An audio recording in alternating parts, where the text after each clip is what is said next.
Salut tout le monde, bienvenue sur Athlètes Mondiaux. Je vous propose aujourd'hui mes dernières interviews enregistrées en zone mixte à Glasgow lors des Mondiaux en salle début mars.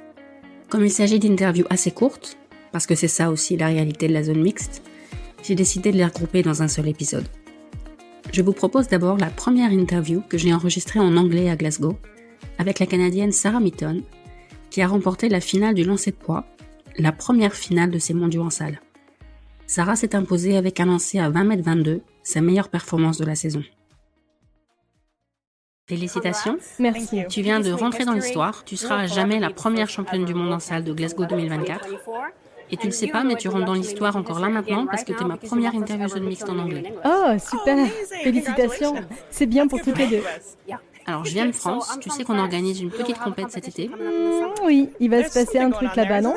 À quoi on peut s'attendre venant de toi là-bas? À de grosses pertes. J'ai hâte d'y être. Ce sera mes deuxièmes Jeux Olympiques et j'ai vraiment hâte de pouvoir reproduire ce que je viens de faire, voire même de faire encore mieux. Qu'est-ce qui a changé entre les mondiaux de Budapest l'année dernière où tu as décroché la médaille d'argent et aujourd'hui où tu gagnes? Ma médaille d'argent à Budapest, c'était une grande première pour moi. Ça a vraiment été un tremplin pour moi. C'était la première fois que je dépassais les 20 mètres en grand championnat et aujourd'hui c'est la première fois que je bats mon record personnel et le record du Canada en grand championnat. Donc je pense que les choses vont vraiment dans le bon sens. On a fait tomber cette barrière, donc qui sait ce que l'avenir nous réserve. Et comment t'as gardé ton sang-froid pendant cette finale parce que c'était hyper serré? Oui, c'est jamais facile. Ça peut se jouer à 1 centimètre au lancer de poids. On a vu des égalités, des défaites à 1 centimètre. C'est vraiment super d'avoir gagné, mais je sais que j'avais l'expérience et la confiance en moi pour faire plus de 20,19 m. Je savais que j'en étais capable.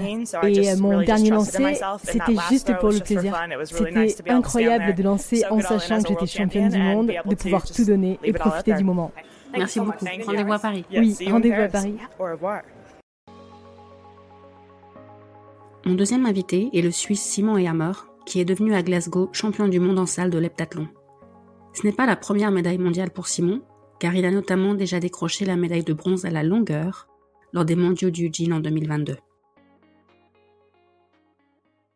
T'es champion du monde de l'heptathlon? Comment tu te sens là maintenant? C'est incroyable, j'ai pas les mots.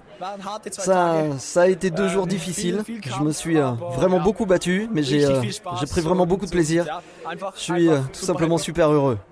C'est quoi tes projets pour cet été? Juste le décathlon ou la longueur aussi? Les deux.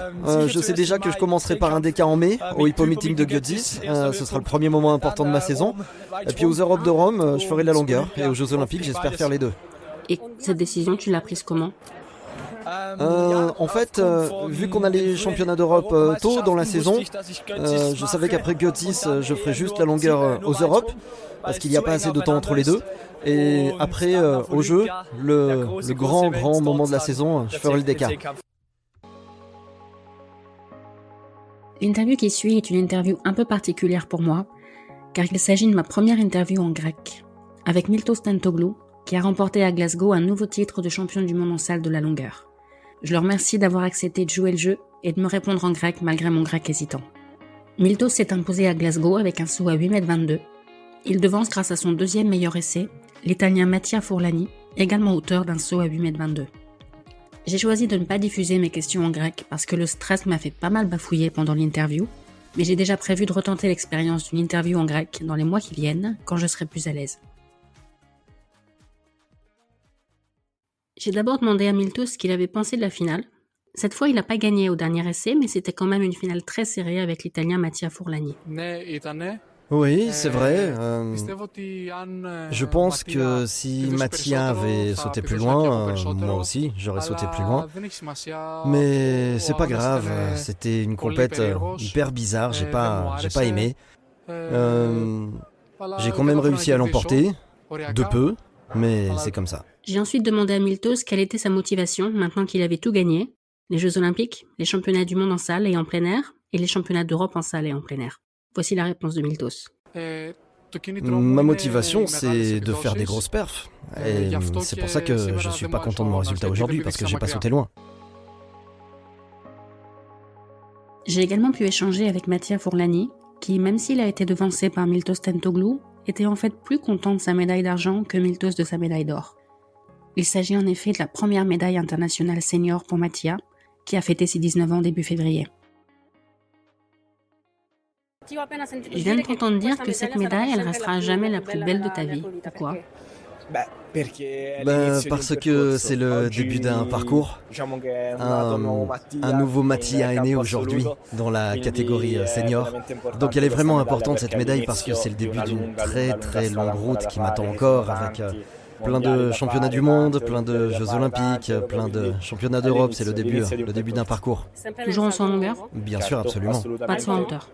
Oui, peut-être que de temps en temps je ferai de la hauteur, pourquoi pas, mais il faut rester concentré et aussi éviter de se blesser en faisant d'autres disciplines. Donc je vais travailler avec sérénité et évidemment avec toujours cette fougue que j'ai eue ces derniers mois. Ok. Donc tes larmes après la finale, c'était des larmes de joie. Ah oui, absolument. Pas des larmes de frustration, parce que c'était hyper serré.